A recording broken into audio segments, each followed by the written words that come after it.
Welcome back. So, there's this bit from the opening of Disney's animated Lilo and Stitch. The governing Galactic Council is interrogating a scientist who illegally created a hyper-destructive creature he calls Experiment 626, later known as Stitch. In a show of fairness to the new life form, the Galactic President asks Stitch to show the assembled members his understanding of the situation and some capacity for kindness or care. Stitch then says something in an alien language that is apparently so vulgar that it disgusts the entire council before he begins laughing hysterically. As a family, we theorize that he uttered 3 of the most unforgivable expressions of all time, 2 of which didn't even make it into George Carlin's famous Forbidden 7. So, here's the thing. In the Trump 2.0 administration, MAGA politics, and anyone else in the business of making everyone's life worse, the dog whistle du jour is DEI. If there's a perceived DEI worker, candidate, or sandwich maker, they're under attack from MAGA. A woman in a man's job? DEI. A queer in a straight's job? DEI. A minority in a white's job? DEI. A Muslim, Hindu, Jew, or atheist in a Christian's job? Motherfucking DEI. If they were better than your ignorant, useless ass at a job, and they had to work 4 times as hard to get a third of your praise and only half the pay, guess what? DEI. But all this begs the question that I don't think gets defined enough for the number of attacks here. What the hell is DEI anyway? So the acronym stands for Diversity, Equity, and Inclusion. It refers to initiatives, incentives, and efforts to promote a diverse and equal opportunity workplace. It's an institutional framework that's meant to level the playing field for all people, regardless of race, gender, identity, or other demographic qualities. It incorporates a range of protections, particularly in hiring practices, financial compensation, and workplace benefits. It's good stuff. DEI practices started with the policies enacted as a part of affirmative action, established in 1961 during the Kennedy administration. Specifically, Executive Order number 100925 stated that government contractors must, quote, take affirmative action to ensure that applicants are employed and employees are treated fairly during employment without regard to their race, creed, color, or national origin. Over time, this impetus for equal protection extended to gender identity, sexuality, religion, and other marginalized demographics. For the simple-minded among you, it's a long-term effort to make sure that you don't get screwed over if you're not a cis-het white Christian male. It's a noble aspiration that has evolved, especially as different oppressed groups are brought into the fold, and it resonates with an all-around aspiration in our organization. Make sure everyone's at least 51% happy. It's a very laudable goal. Mm-hmm.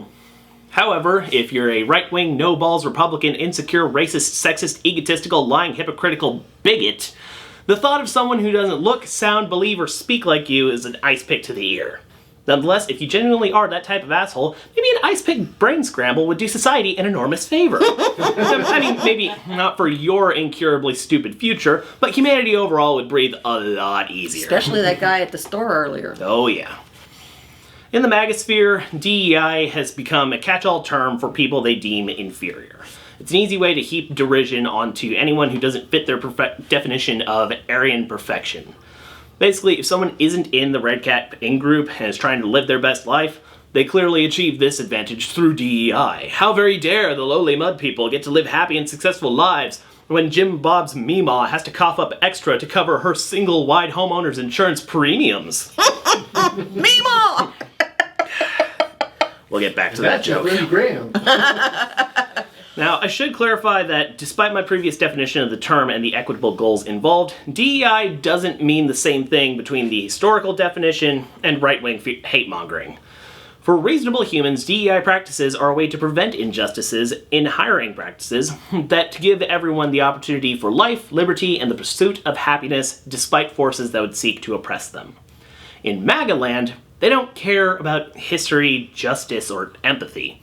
As long as someone who doesn't look like Mitch McConnell or Pam Bondi can find a way to smile, they are clearly benefiting from DEI. And this brings me back to the Stitch scene I was talking about earlier. When Trumpinistas call someone DEI, it's a catch-all substitute for whatever slur they can't say out loud in a room with air. If a black man is running a successful company, they call him a DEI hire instead of the N-word. If a beloved politician happens to be queer, he is a DEI hire instead of the F-word. Wait, we say fuck all the time. No, the other F-word, the one to do with sticks. Oh, that one. Oh, yeah, that one. Yeah, okay. That word. And if a woman is head of a communications network, they call her a DEI hire instead of the C word. You mean cunt?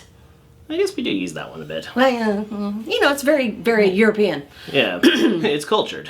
Look, I've lost track of how many times some sad-ass man-child called me that. Be that as it may, madam, it is still a code word for a woman who isn't willing to put up with nonsense from some misogynistic piece of shit. Don't I know it? Yep.